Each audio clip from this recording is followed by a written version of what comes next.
ಆರಂಭಿಕರಿಗಾಗಿ basic English ತರಗತಿಗಳು ನನ್ನ ಜೊತೆ ಕಲಿಯಿರಿಯಲ್ಲಿ ಇವತ್ತು ನಾವು 23ನೇ ದಿನದ ಪಾಠವನ್ನು ಕಲಿಯೋಣ. ಇವತ್ತು ನಾವು ಭೂತಕಾಲ ಅಂದರೆ ಏನು, ಹಿಂದೆ ನಡೆದು ಹೋದ ಆಗಿ ಹೋದ ಕೆಲಸಗಳನ್ನು ಇಂಗ್ಲೀಷ್ನಲ್ಲಿ ಹೇಗೆ ಹೇಳುವುದು ಅಂತ ಕಲಿಯೋಣ. ಹಿಂದೆ ನಡೆದ ಕೆಲಸ. Verb two. ಈ ವರ್ಬ್ ಟು ಅಂದರೆ ಏನು? ಭೂತಕಾಲ, ಪಾಸ್ಟ್ ಟೆನ್ಸ್ ಎಂದರೆ ಈಗಾಗಲೇ ಮುಗಿದು ಹೋದ ಕ್ರಿಯೆಗಳನ್ನು ಹೇಳಲು ಬಳಸುವ ಕಾಲ. ಇಂಗ್ಲೀಷ್ನಲ್ಲಿ ಅದಕ್ಕೆ ವರ್ಬ್ ಟು ಅಂತಾರೆ. ಹೇಗೆ ಮಾಡುವುದದು ನೋಡಿ. ವರ್ಬ್ 1 ಅಂದರೆ ಪ್ರೆಸೆಂಟ್ ಟೆನ್ಸ್, ವರ್ತಮಾನ ಕಾಲ. ವರ್ಬ್ 2 ಅಂದರೆ ಪಾಸ್ಟ್ ಟೆನ್ಸ್, ಭೂತಕಾಲ. ಇಂಗ್ಲೀಷ್ನಲ್ಲಿ ಪ್ರತಿ ಕ್ರಿಯಾಪದವು ವರ್ತಮಾನ ಕಾಲದಲ್ಲಿ ಒಂಥರ ಇರ್ತದೆ, ಭೂತಕಾಲದಲ್ಲಿ ಒಂಥರ ಇರ್ತದೆ. ಅದರ ರೂಪ ಸ್ವಲ್ಪ ಚೇಂಜ್ ಆಗ್ತದೆ. ನಾವು ಕನ್ನಡದಲ್ಲಿ ಕ್ರಿಯಾಪದವನ್ನು ವಾಕ್ಯದ ಕೊನೆಗೆ ಬರ್ತದೆ ಅನ್ನೋದನ್ನು ನೋಡಿದ್ದೇವೆ. ನಾನು ಹೋಗ್ತೇನೆ, ನಾನು ಹೋದೆ ಅಲ್ವಾ. ನಾನು ತಿಂತೇನೆ, ನಾನು ತಿಂದೆ. ನಾನು ಮಾತಾಡ್ತೇನೆ, ನಾನು ಮಾತಾಡಿದೆ. ಇಂಗ್ಲೀಷಲ್ಲಿ ಸಹ ಈ ಕ್ರಿಯಾಪದಗಳು ವರ್ತಮಾನ ಕಾಲದಲ್ಲಿ ಒಂಥರ ಇರ್ತವೆ, ಭೂತಕಾಲದಲ್ಲಿ ಒಂಥರ ಇರ್ತವೆ. ಹೇಗಿರ್ತವೆ ನೋಡಿ. ಈಗ ಮೊದಲ ಕ್ರಿಯೆ ತಿನ್ನು ಅಂದರೆ ಈಟ್. ಭೂತಕಾಲದಲ್ಲಿ ಅದು ಏನಾಗ್ತದೆ? ಏಟ್, ತಿಂದೆ. ತಿನ್ನು, ಈಟ್. ತಿಂದೆ, ಏಟ್. ಕುಡಿ, ಡ್ರಿಂಕ್. ಕುಡಿದೆ, ಡ್ರ್ಯಾಂಕ್. ಕುಡಿ, ಡ್ರಿಂಕ್. ಕುಡಿದೆ, ಡ್ರ್ಯಾಂಕ್. ಹೋಗು, ಗೋ. ಹೋದೆ, ವೆಂಟ್. ಹೋಗು, ಗೋ. ಹೋದೆ, ವೆಂಟ್. ನಾನಿಲ್ಲಿ ತಿಂದೆ, ಕುಡಿದೆ, ಹೋದೆ ಅನ್ನುವ ಕನ್ನಡ ಪದಗಳನ್ನು ಕೊಟ್ಟಿಲ್ಲ. ಅದರ ಕಾರಣ ಏನು ಗೊತ್ತಾ? ಬರೀ ಇಂಗ್ಲೀಷ್ ಅಷ್ಟೇ ಕೊಟ್ಟಿದ್ದೇನೆ. ಕನ್ನಡ ಪದಗಳನ್ನು ಕೊಟ್ಟರೆ ಈಗ ನೋಡಿ, ನಾನು ತಿಂದೆ, ಅವನು ತಿಂದನು, ಅವಳು ತಿಂದಳು, ಅದು ತಿಂದಿತು, ಅವರು ತಿಂದರು, ನೀವು ತಿಂದಿರಿ. ಈಗ ತಿಂದೆ, ತಿಂದನು, ತಿಂದಳು, ತಿಂದೆವು, ತಿಂದರು, ಹೀಗೆ ಎಲ್ಲ ಕೊಡಬೇಕಾಗ್ತದೆ. ಆ ಕಾರಣ ನಾನು ಬರೀ ಇಂಗ್ಲೀಷ್ ಶಬ್ದಗಳನ್ನು ಕೊಟ್ಟಿದ್ದೇನೆ.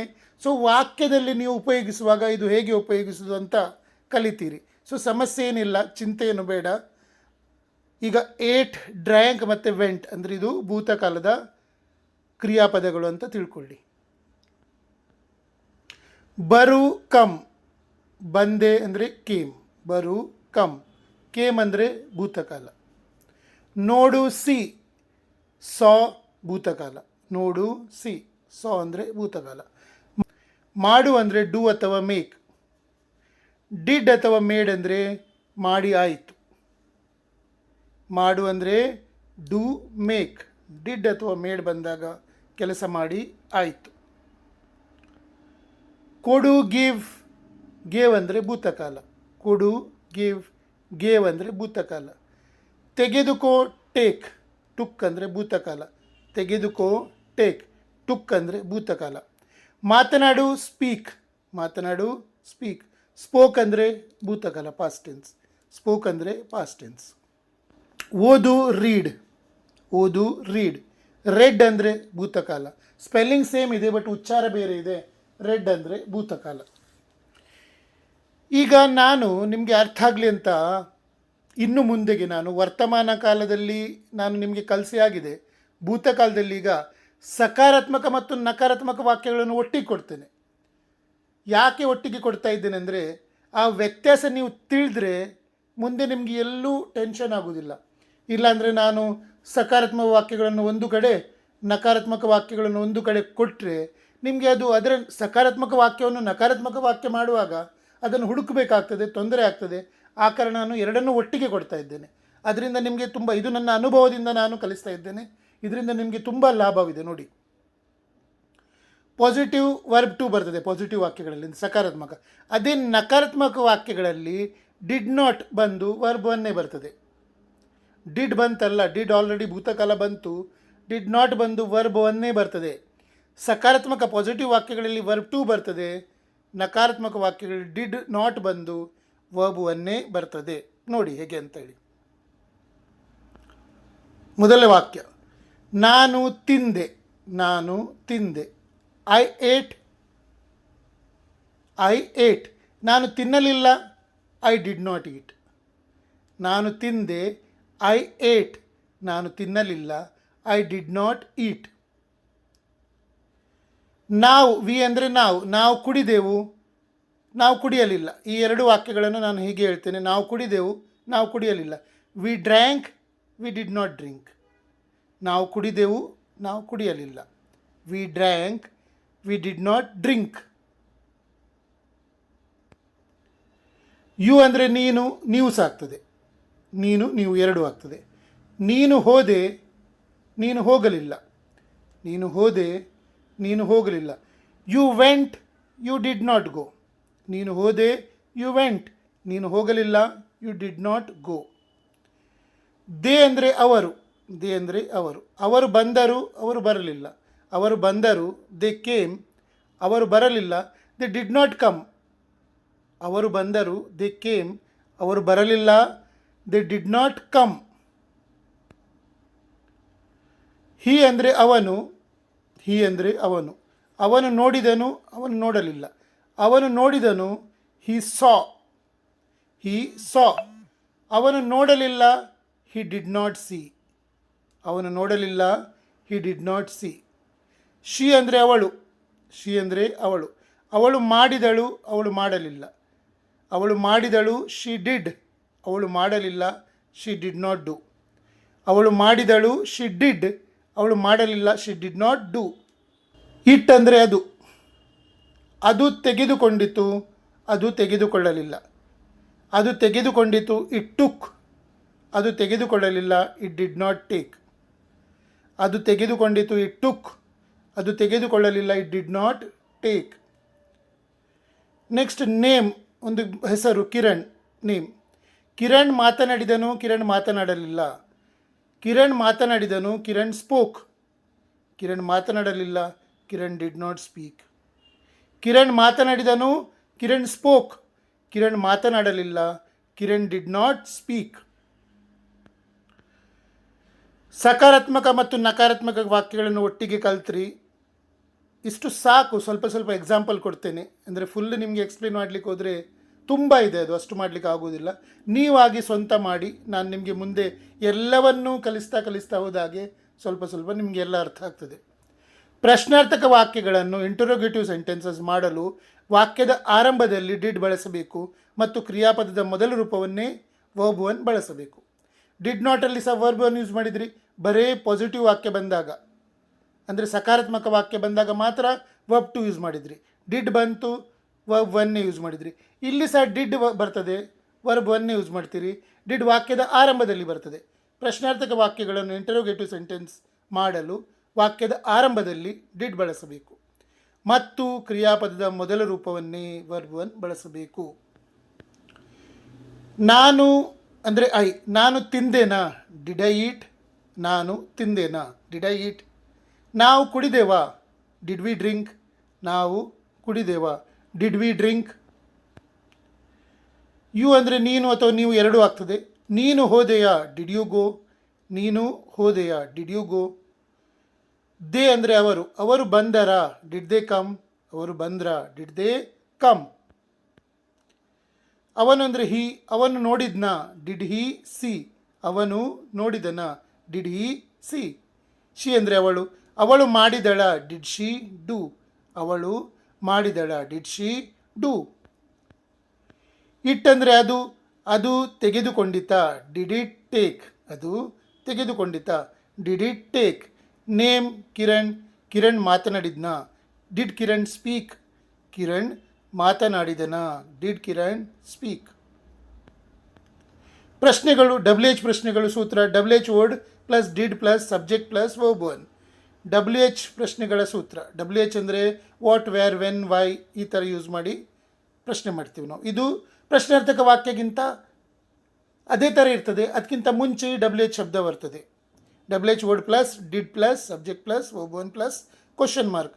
ಗೋ ಅಂದರೆ ಹೋಗು. ನೀನು ಎಲ್ಲಿಗೆ ಹೋದೆಯಾ, ವೇರ್ ಡಿಡ್ ಯು ಗೋ. ನೀನು ಎಲ್ಲಿಗೆ ಹೋದೆಯಾ, where did you go. Eat ಅಂದರೆ ತಿನ್ನು. ನಾನು ಏನು ತಿಂದೆ, ವಾಟ್ ಡಿಡ್ ಐ ಈಟ್. ನಾನು ಏನು ತಿಂದೆ, what did I eat. Drink ಅಂದರೆ ಕುಡಿ. ಅವನು ಏನು ಕುಡಿದನು? What did he drink? ಅವನು ಏನು ಕುಡಿದನು? What did he drink? Come ಅಂದರೆ ಬರು. ಅವರು ಯಾವಾಗ ಬಂದರು? When did they come? ಅವರು ಯಾವಾಗ ಬಂದರು? When did they come? See ಅಂದರೆ ನೋಡು. ಅವಳು ಯಾರನ್ನು ನೋಡಿದಳು? Whom did she see? ಅವಳು ಯಾರನ್ನು ನೋಡಿದಳು? Whom did she see? Do ಅಂದರೆ ಮಾಡು. ನಾವು ಅದನ್ನು ಹೇಗೆ ಮಾಡಿದೆವು? How did we do it? ನಾವು ಅದನ್ನು ಹೇಗೆ ಮಾಡಿದೆವು? How did we do it? Give ಅಂದರೆ ಕೊಡು. ರಾಜು ನಿನಗೆ ಏನು ಕೊಟ್ಟನು? What did Raju give you? Raju ನಿನಗೆ ಏನು ಕೊಟ್ಟನು? What did Raju give you? Take ಅಂದರೆ ತೆಗೆದುಕೋ. ಅದು ಎಲ್ಲಿಂದ ತೆಗೆದುಕೊಂಡಿತು? From where did it take? ಅದು ಎಲ್ಲಿಂದ ತೆಗೆದುಕೊಂಡಿತು? From where did it take? Speak ಅಂದರೆ ಮಾತನಾಡು. ನೀವು ಹೇಗೆ ಮಾತನಾಡಿದಿರಿ? How did you speak? Speak ಅಂದರೆ ಮಾತನಾಡು. ನೀವು ಹೇಗೆ ಮಾತನಾಡಿದಿರಿ? How did you speak? Read ಅಂದರೆ ಓದು. ನೀನು ಯಾವ ಪುಸ್ತಕ ಓದಿದೆ? Which book did you read? Read ಅಂದರೆ ಓದು. ನೀನು ಯಾವ ಪುಸ್ತಕ ಓದಿದೆ? Which book did you read?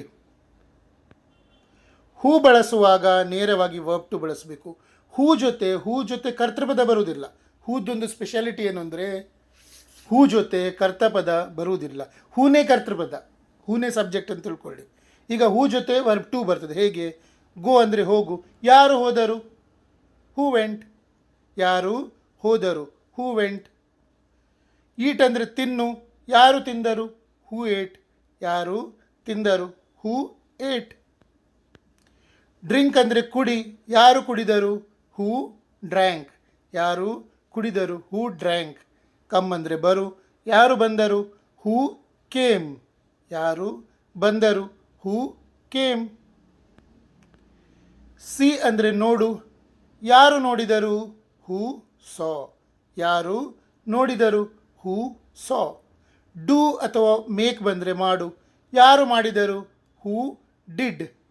Who did ಅಥವಾ who made. Who made. Give ಅಂದರೆ ಕೊಡು. ಯಾರು ಕೊಟ್ಟರು? Who gave. ಯಾರು ಕೊಟ್ಟರು? Who gave. ಟೇಕ್ ಅಂದರೆ ತೆಗೆದುಕೋ. ಯಾರು ತೆಗೆದುಕೊಂಡರು? ಹೂ ಟುಕ್. ಯಾರು ತೆಗೆದುಕೊಂಡರು? ಹೂ ಟುಕ್. ಸ್ಪೀಕ್ ಅಂದರೆ ಮಾತನಾಡು. ಯಾರು ಮಾತನಾಡಿದರು? ಹೂ ಸ್ಪೋಕ್. ಯಾರು ಮಾತನಾಡಿದರು? ಹೂ ಸ್ಪೋಕ್. ರೀಡ್ ಅಂದರೆ ಓದು. ಯಾರು ಓದಿದರು? ಹೂ ರೆಡ್. ಯಾರು ಓದಿದರು? ಹೂ ರೆಡ್. ರೀಡ್ ಅನ್ನೋದು ವರ್ತಮಾನ ಕಾಲದಲ್ಲಿ ಶಬ್ದ ಸೇಮ್ ಇರ್ತದೆ, ಅಕ್ಷರ ಸೇಮ್ ಇರ್ತದೆ, ಸ್ಪೆಲ್ಲಿಂಗ್ ಸೇಮ್ ಇರ್ತದೆ, ಉಚ್ಚಾರಣೆ ಮಾತ್ರ ಚೇಂಜ್ ಆಗ್ತದೆ. READ read. ಅದೇ ಭೂತಕಾಲದಲ್ಲಿ ಬಂದಾಗ READ ರೆಡ್ ಆಗ್ತದೆ ಉಚ್ಚಾರ. ನಕಾರಾತ್ಮಕ ಪ್ರಶ್ನಾರ್ಥಕ ವಾಕ್ಯಗಳನ್ನು ನೆಗೆಟಿವ್ ಇಂಟ್ರೋಗೇಟಿವ್ ಸೆಂಟೆನ್ಸಸ್ ಮಾಡಲು ವಾಕ್ಯದ ಆರಂಭದಲ್ಲಿ ಡಿಡಂಟ್ ಅಥವಾ ಡಿಡ್ ನಾಟ್ ಬಳಸಬೇಕು. ಇಲ್ಲಿಯೂ ಕೂಡ ವರ್ಬನ್ನೇ ಬಳಸಬೇಕು. ನಾನು ಹಿಂದಿನ ಇದರಲ್ಲೂ ಕಲಿಸಿದ್ದೇನೆ ನಿಮಗೆ. ಡಿಡಂಟ್ ಅಂದರೆ ನಕಾರಾತ್ಮಕ ಪ್ರಶ್ನಾರ್ಥಕ ವಾಕ್ಯಗಳನ್ನು ಮಾಡುವಾಗ ಸಹಾಯಕ ಕ್ರಿಯಾಪದ ಏನಿರ್ತಿದೆಯೋ ಅದು ನೆಗೆಟಿವ್ ಆಗಿ ಅದು ವಾಕ್ಯದ ಮೊದಲೇ ಬರ್ತದೆ. ಗೋ ಹೋಗು. ಇದರ ವಾಕ್ಯ ನೋಡಿ. ನೀನು ಹೋಗಲಿಲ್ಲವೇ? Didn't you go? ನೀನು ಹೋಗಲಿಲ್ಲವೇ? Didn't you go? ಈಟ್ ಅಂದರೆ ತಿನ್ನು. ಅವನು ತಿನ್ನಲಿಲ್ಲವೇ? ಡಿಡಂಟ್ ಹಿ ಈಟ್? ಅವನು ತಿನ್ನಲಿಲ್ಲವೇ? Didn't he heat? ಕಮ್ ಅಂದರೆ ಬರು. ಅವರು ಬರಲಿಲ್ಲವೇ? Didn't they come? ಅವರು ಬರಲಿಲ್ಲವೇ? Didn't they come? ಸಿ ಅಂದರೆ ನೋಡು. ನಾನು ನೋಡಲಿಲ್ಲವೇ? Didn't I see? ನಾನು ನೋಡಲಿಲ್ಲವೇ? Didn't I see? ಸ್ಪೀಕ್ ಅಂದರೆ ಮಾತನಾಡು. ಅವಳು ಮಾತನಾಡಲಿಲ್ಲವೇ? Didn't she speak? ಅವಳು ಮಾತನಾಡಲಿಲ್ಲವೇ? Didn't she speak? ಗಿವ್ ಅಂದರೆ ಕೊಡು. ರಾಜು ಕೊಡಲಿಲ್ಲವೇ? Didn't Raju give? ರಾಜು ಕೊಡಲಿಲ್ಲವೇ? Didn't Raju give? ರೀಡ್ ಅಂದರೆ ಓದು. ನಾವು ಓದಲಿಲ್ಲವೇ? Didn't V read? ನಾವು ಓದಲಿಲ್ಲವೇ? Didn't V read? ಇಲ್ಲಿಗೆ ನಿಮ್ಮ 23ನೇ ಕ್ಲಾಸ್ ಮುಗಿಯಿತು. ನಾಳೆ ನಾನು ಬೇರೆ ಸಹಾಯಕ ಕ್ರಿಯಾಪದದೊಂದಿಗೆ ಬೇರೆ ಕ್ಲಾಸ್ ತಗೊಳ್ತೇನೆ.